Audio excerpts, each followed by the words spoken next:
Hey guys, welcome to Morning Joe with me, Jim, and happy Friday. So, I was going to comment on an article that I saw in Fortune magazine, which said some markets are going to home prices are going to fall, but 178 markets they're expected to rise, and there's always paywalls, and I don't want to pay for Fortune or Forbes or whatever magazine that was because I don't really want it. Um, so I wish they didn't have paywalls. So I switched. And this is, I think, very, very interesting because I had a conversation with someone yesterday who's looking to leave his apartment, purchase a home, first home, and he's very conservative with his money, which is great, I think. I actually love that because he's going to be wealthy one day, for sure. But let me show you what I showed him because he was like, well, I'm going up so much in house payment. I don't know. Maybe I should just keep renting. And I said, maybe, but let's take a look. And I'd love to share this with you because it's very similar numbers. I changed them ever so slightly, but only about a little bit. So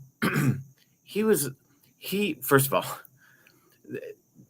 again, very conservative with his money. He's looking for a house at about $250,000. That's not his limit. His limit is like $450,000. He just wants to be, conservative. He's paying rent right now of about $1,000 a month, and he has a little renter's insurance and like that, whatever. So look, this is what I showed him because he said, well, look at the numbers.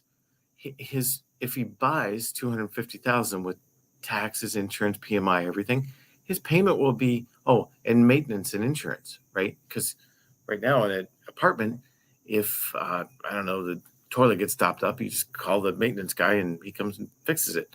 If you own the home, guess what? You call a plumber and you pay the plumber. So we did an amount for maintenance and repairs as well.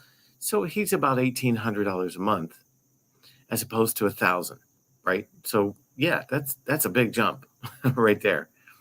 And I did it at 5.5%. Rates are getting better today. Yesterday they got better finally, and I think they will today after the Jackson Hole meeting. Wait and see, but I think this afternoon rates are going to go lower as well. Here's my point. I put just over 9 years. Let's say he owns the home for 9 years. His cash flow is worse by $56,000. So he'd be better off renting by $56,000 as opposed to owning. But wait, there's more, right? And this is the part that a lot of people miss. So this is what I showed him when we talked about. I said, but wait, I put an appreciation rate of about 5%. I think he was in the upstate. I think it was more like 3%, but whatever. So that would be an appreciation gain if he bought of $147,000. And part of the mortgage payment is you're just taking money from your right pocket and putting it in your left pocket because you're paying down the mortgage, right? So, and that's to the tune of about $37,000. So negative cash flow here, positive appreciation here, positive amortization gain here. And if he stays in the home for 9 years, he is better off by almost $95,000. In other words, he's increased his wealth by $95,000. And again, it's not something that we're stretching because look at this number, the red number, right? It's not something that we're stretching in this case to be like, well, but you'll never go out to eat because you don't have any money. Remember, in this case, he'd be I could approve him for $450,000. He just doesn't want to go there. And that's fine. That's great.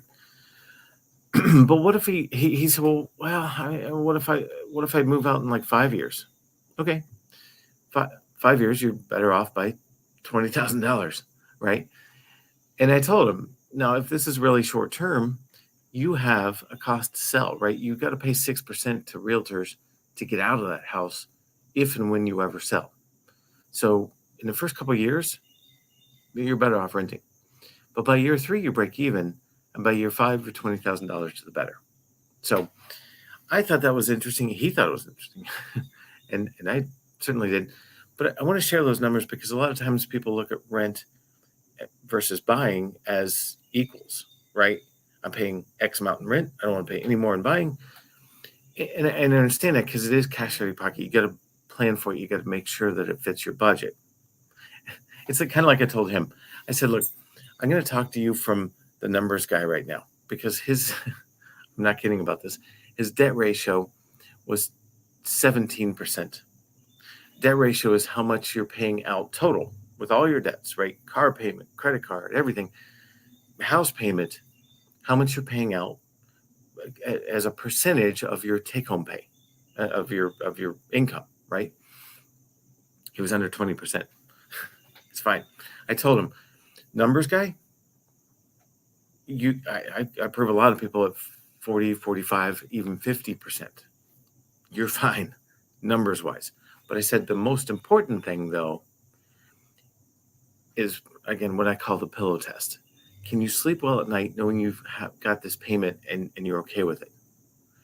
And ultimately, it came to, yeah, I actually think I can, especially knowing the numbers that I'm gaining over time, gaining wealth by buying. I think I can.